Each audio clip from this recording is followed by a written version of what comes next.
let's go into our topic for the day, which is how do I say no to prospective clients when I am full? So this is a tough one because we as clinicians are mostly empaths. We're empathetic. We think about other people. We worry about other people. We don't necessarily always know how to say no, not because we don't know how to set boundaries, but because we know that people are in need and we know they need our help. And so there are a couple of things that you can do in order to say no to new prospective clients. If you are really full, like you literally cannot take any more clients, I don't think there's anything wrong with putting a message on your machine, not your machine, but you know what I mean, and saying, I'm using like old school terms, but that says, thank you for calling. If you're a prospective new client, unfortunately at this time, I'm not taking any new clients. I do recommend that if you take insurance, go back to your insurance company and ask them, or look on Psychology Today or Therapy Den, or, use Google, however you want to do that. If people email you, you can just have a blanket email that you can copy and paste and send back. And even that email, you can maybe provide some referrals of people in your area that, are accepting new clients. So I think it's really tough because I know what happens. People get you on the phone and they're like, but I need this and I need that. And, you were highly recommended. And then it's like, the heartstrings get pulled, and then we find ourselves saying yes when we mean no, or we need to mean no. Another way that you can circumvent this is by having somebody answer your phones. It's much easier for them to say no sometimes than it is for us to say no.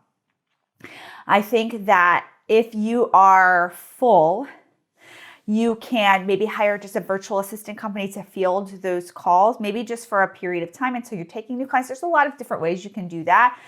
Your virtual assistant could be doing some other things for you, maybe some social media. If you were like, why am I going to hire a virtual assistant if I'm not taking new clients?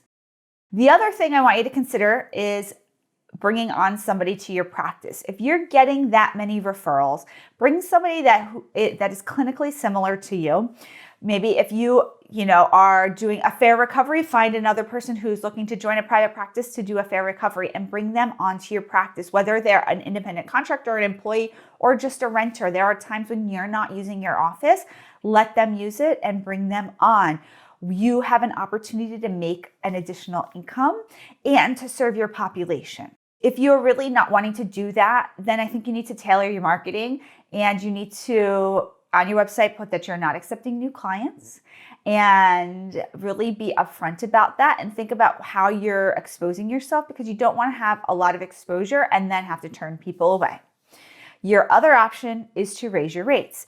If you are private pay and you are full and you are getting a lot of calls and people really want to book with you, raise your rates. When I was doing coaching with Joe Stanok, he had said, sort of like a line to us that was like, what dollar amount would it be worth it for you to add one more client?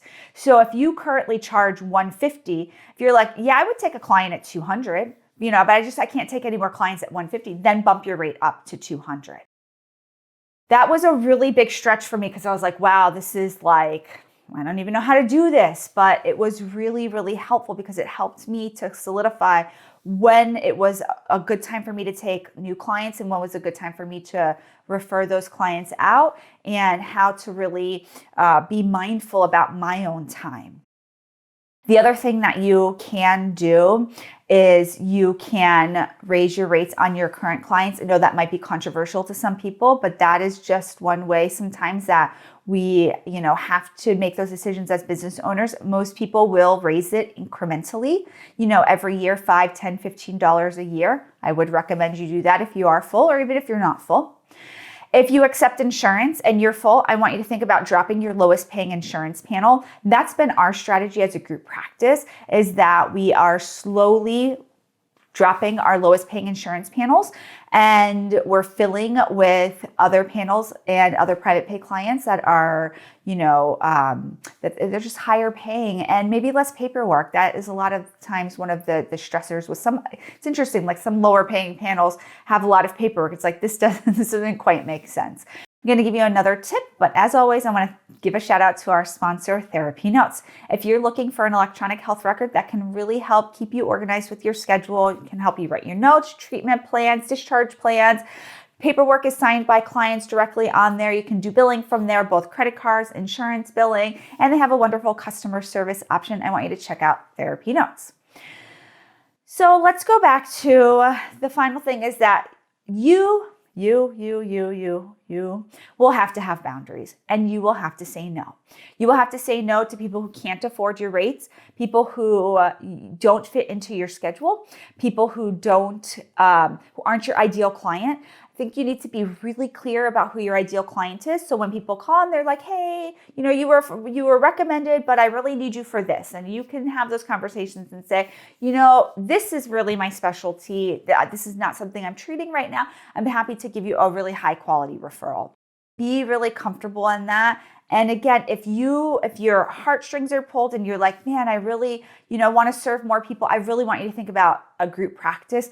That has been it's been so rewarding for me because I see the reach that we have. I see the 1,000 clients, or I don't know how many we have, but so the 1,000 sessions or so we have every month. It wouldn't be that many clients, but you get the idea. Every month that we are serving, that it's not just me, it's other people. We're able to really help our community. And that is so gratifying.